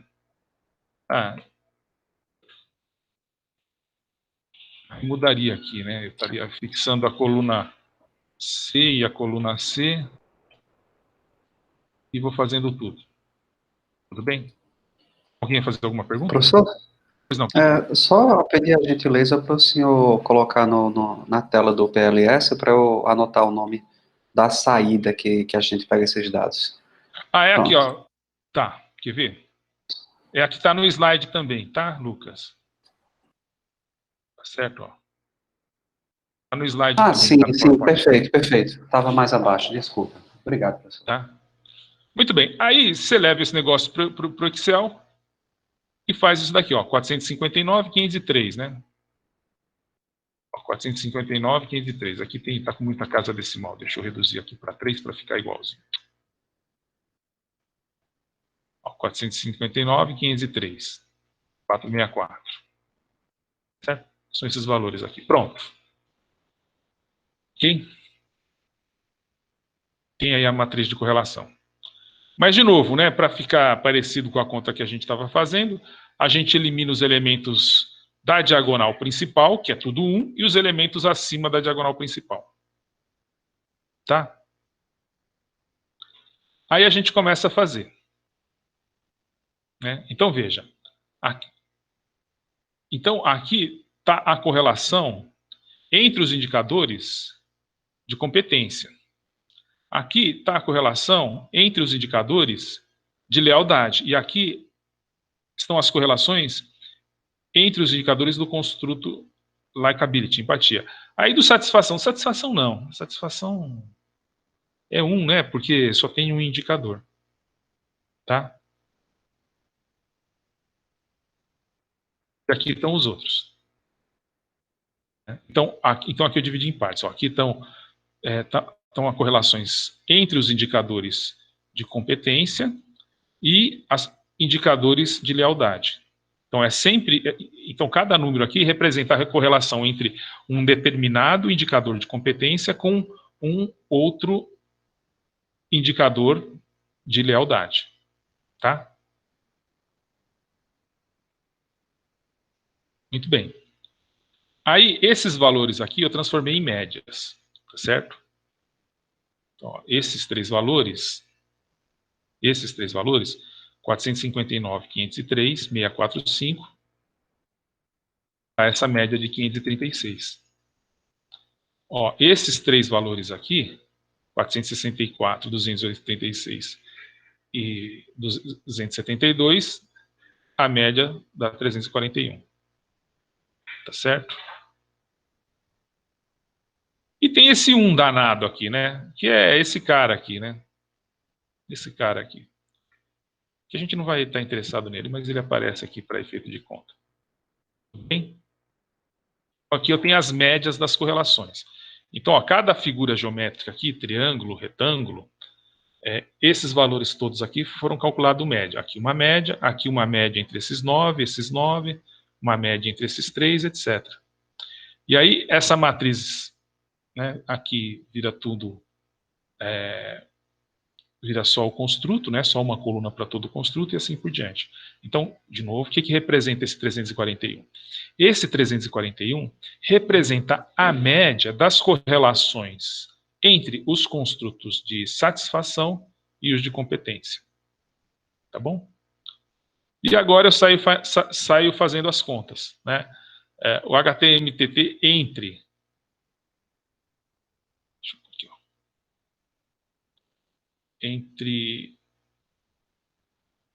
Entre satisfação e competência. Então, esse 341 é esse cara aqui. Ok? E aqui embaixo eu tenho o 536, que é a média das correlações entre os indicadores de competência e a média, né, dos indicadores de CUSA, que é um só, né? Bem?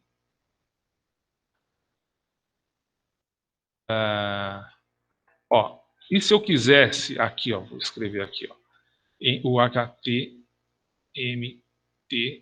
entre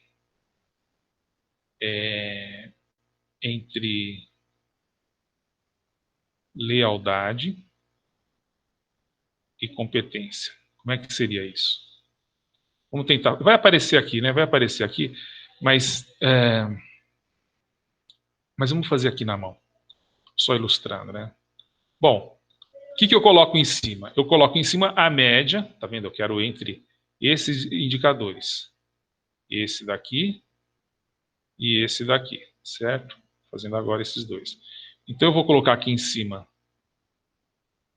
307 e aqui embaixo eu vou colocar, bom, só de competência, 536. Vezes competência e o outro é lealdade. Devia ter colocado o contrário. Lealdade é esse daqui, 0,621. Raiz quadrada disso. Ok? Que dá 532. E assim vai. No final, já nem escrevi a fórmula, né? Já coloquei direto. Tudo bem? Qual que é o importante desse momento? Desse momento aqui, é que todos os valores de HTMT, tá certo? Entre Y e YJ, é menor do que 0,85. Tá certo? Tudo bem? Deu tudo menor do que 0. Tem mais um aqui ainda. Tudo menor do que... Deixa eu ver, fiz todos? Fiz todos. Deu tudo menor. Deu tudo menor do que 0,85. Então, esse indicador também nos mostra que não há problema de validade discriminante nesse modelo. Pelo menos nesse ponto em que ele está. Tudo bem, turma? Tudo bem até aqui? Alguma pergunta? Algum comentário? Não? Acho que tem uma pergunta da Léo no chat, que ela está acompanhando pelo Stata o mesmo exercício, é isso, Léo?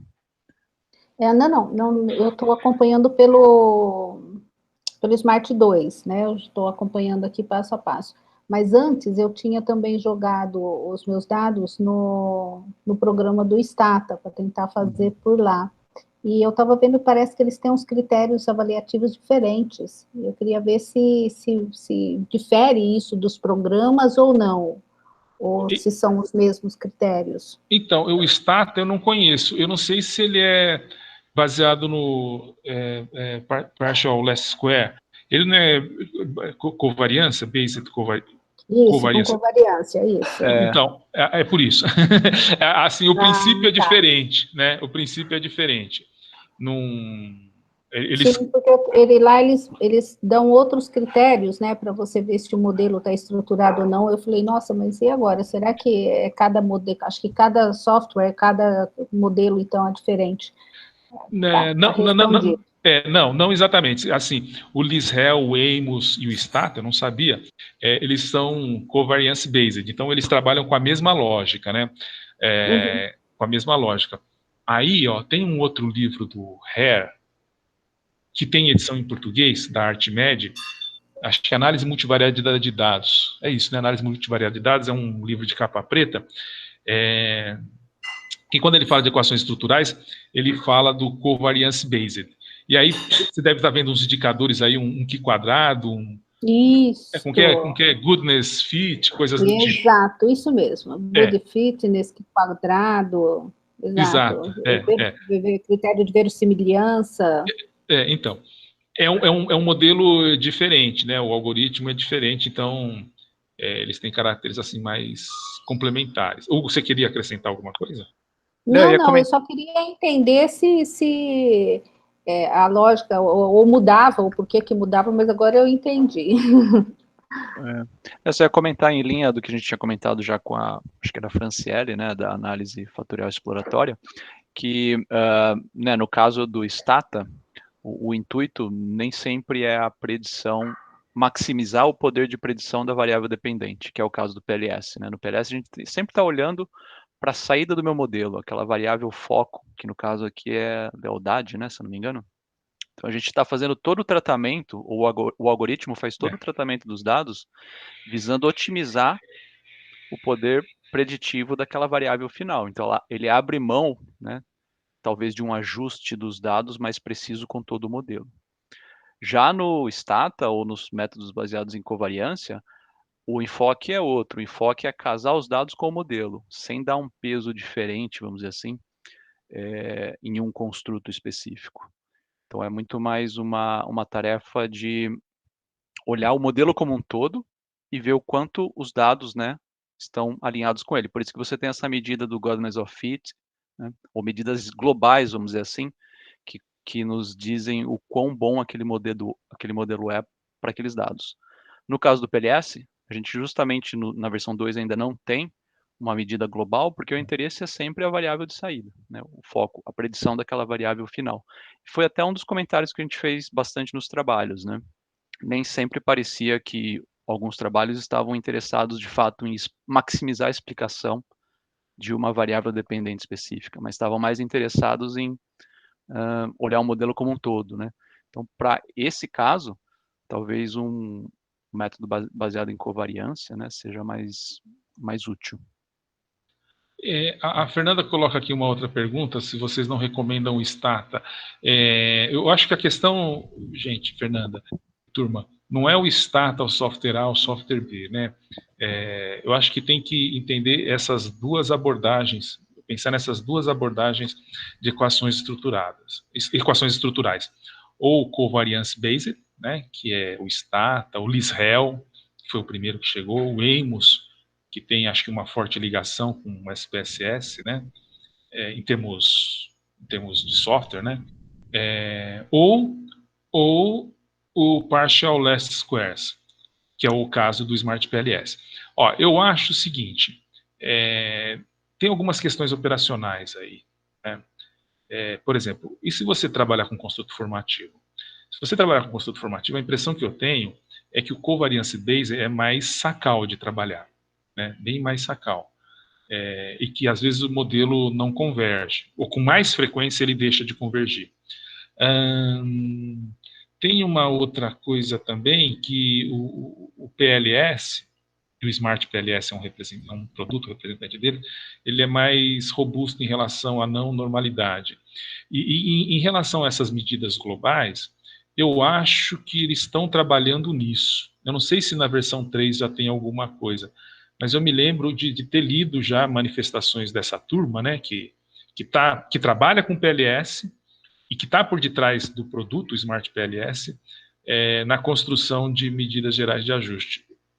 Hugo, você lembra? Sim, lembro. E, né, inclusive em conversas na época com o Hensler, eu acho, se eu não me engano, ele falava, ó, a gente tem uma medida, está desenvolvendo uma medida global, mas tem em mente que ela tem um caráter de importância secundário no PLS, né? Porque o importante aqui é poder explicar e detectar relações que predizem a variável dependente com maior, como posso dizer, granularidade. Então, acho que também é um critério aí na linha do que o professor Renato está comentando, que não são concorrentes, mas são métodos complementares, né?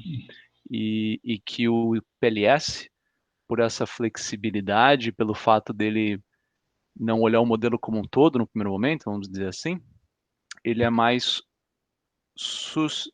sugerido para uma pesquisa exploratória, onde eventualmente você não tem certeza se os efeitos entre os seus construtos existem na natureza, porque se eles existirem, o Smart PLS detecta com mais facilidade, né? O método baseado na covariância já tem mais pré-requisitos com relação ao comportamento dos dados e ele é menos flexível nesse ponto. Então, eu diria que um ponto importante entre a diferença de uso dos métodos é o estágio de maturidade da sua pesquisa. Se você está testando uma teoria muito bem consolidada, sobre a qual o efeito entre os construtos já está documentado e você está, né, testando aquela teoria, o método baseado na covariância é mais robusto nesse ponto. Se você está explorando uma relação entre construtos e você quer só entre aspas, né, mas você quer detectar se algo de fato existe, para depois testar com mais robustez, o PLS é mais indicado, né? Justamente porque ele vai fazer de tudo para maximizar qualquer efeito na variável dependente, né? E não vai se importar tanto no alinhamento dos dados com o modelo no global. Não sei se ficou um pouquinho mais claro. Aqui tem uma pergunta do Lucas, se método de estimação, eu entendo que sim.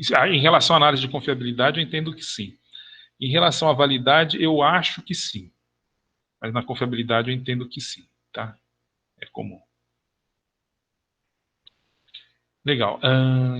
Então, chegando aqui ao final, deixa eu compartilhar aqui. Compartilhar aqui com vocês. Bom, então eu calculo.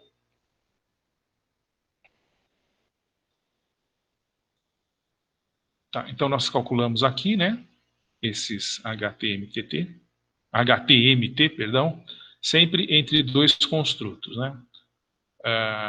Sempre entre esses dois construtos. Então, isso daqui, o que é essa tabela? Essa tabela é uma média de correlações. Eu vou construir uma outra tabela com esses valores de HTMT. Tá?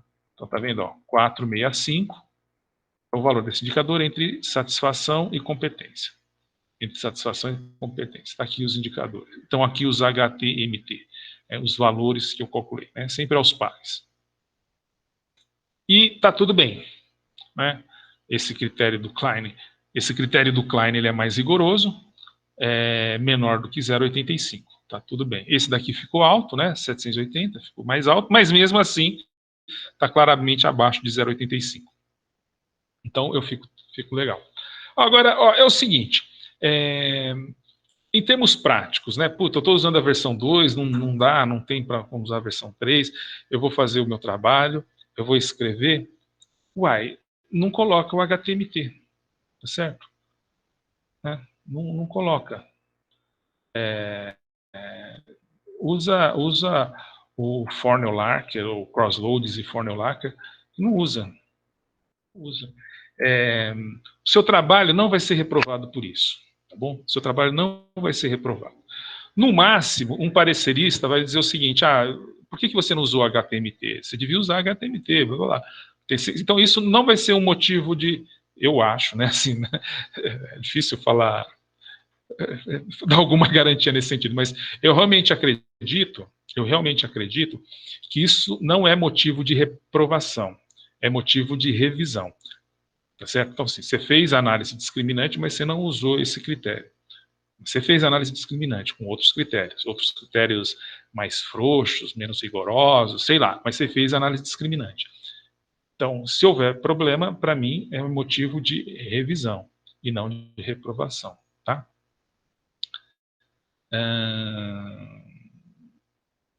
Bom, encontrar, né? HTMT próximo de 1, você tem aí problemas de validade discriminante. E o que você faz? Bom, tem que mexer nos indicadores, tem que mexer na escala, tá bom? E por fim, né? Eu comentei isso daqui na versão 3. Na versão 3, isso é legal também. Na versão 3, ele calcula isso e calcula o intervalo de confiança, né? Porque às vezes esse negócio está abaixo de 0,85, mas isso daqui é uma estimativa, né? Quer dizer, esse 780 é uma estimativa, não é o valor real. Aí, com o intervalo de confiança, você pode verificar se o intervalo de confiança não inclui 0,85. Tá? Como é que ele faz o intervalo de confiança? Tem um troço chamado lá Bootstrap, que a gente vai usar na próxima aula, ou vai abordar na próxima aula, e aí vai ficar mais claro. Tá? Mas só antecipando, ele trabalha com a amostra como se a amostra fosse uma população e faz uma amostra dentro dessa amostra, né? Um processo de reamostragem. Ele gera amostras, várias amostras, a partir da sua amostra original e a partir da análise de cada uma dessas subamostras, ele constrói um intervalo de confiança meio que direto, ali meio que na... Bom, isso é assunto da próxima aula.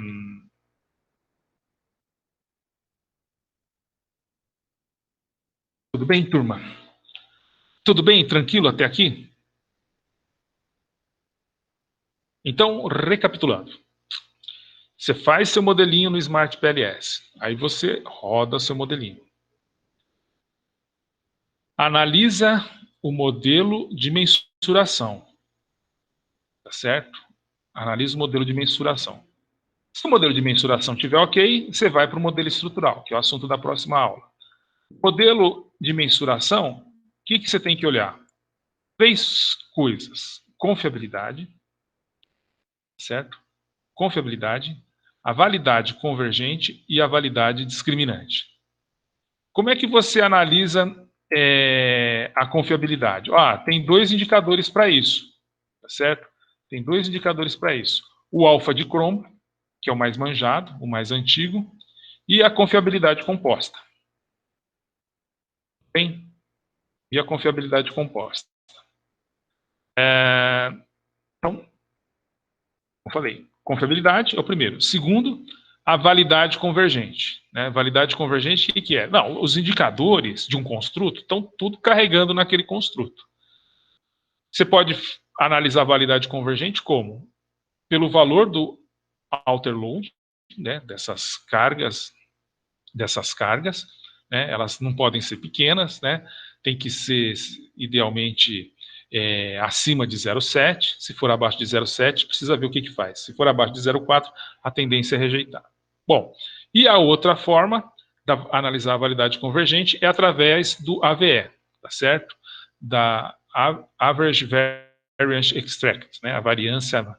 A média da variância extraída, o AVE. Então, confiabilidade, validade convergente. E a validade discriminante. O que é a validade discriminante? Olha, eu estou medindo os construtos e são coisas diferentes, né? Os indicadores desse construto não tem a ver com os outros construtos.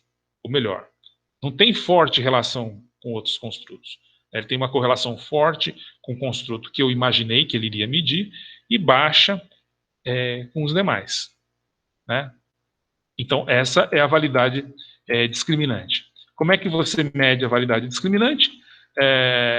pela análise cruzada dos fatores. Então, o loading, o factor load, a carga de um indicador com o seu construto, tem que ser maior do que com os outros. Ok?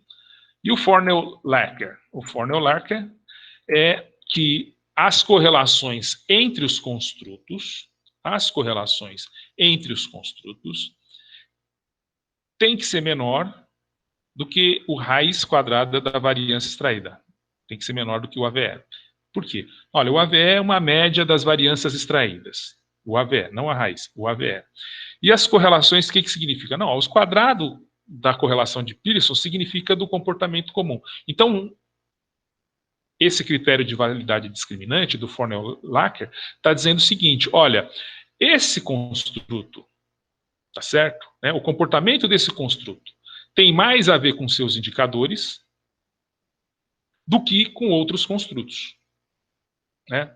Até esse construto tem alguma coisa em comum, algum comportamento compartilhado com outros construtos. Ele até tem. Mas ele tem um comportamento compartilhado maior com os seus indicadores. Os seus indicadores. Aqueles indicadores que eu escolhi para serem seus. E tem o HTMT, que trabalham com média de correlações, que é basicamente o seguinte, olha, a correlação entre indicadores, tenho dois construtos, a correlação entre os indicadores de construtos diferentes, isso tem que ser, em média, menor do que a correlação entre indicadores do mesmo construto. Bem baixa. Quanto mais baixa, melhor. Qual que é o limite? 0,85, o critério mais rigoroso. Ou o critério de Gold de 2001, que é mais frouxo aí, que é 0,95. Mas 0,85, para baixo de 0,85, é o que é o mais legal. Tudo bem, turma? Tudo bem, prof. Legal. Então, hoje a gente viu construtos reflexivos, análise do modelo de mensuração. Próxima aula, semana que vem, a gente vai fazer o estrutural. Então, agora a gente faz uma pausa, 20 minutos, e nós retornamos, então, aí para fazer exercício mesmo, ficar no PLS, etc, etc. Tudo bem? Podemos parar? 20 minutos. 20 minutos, daqui a pouquinho, eu vou avisar. Então, vou parar a gravação. Até já, pessoal.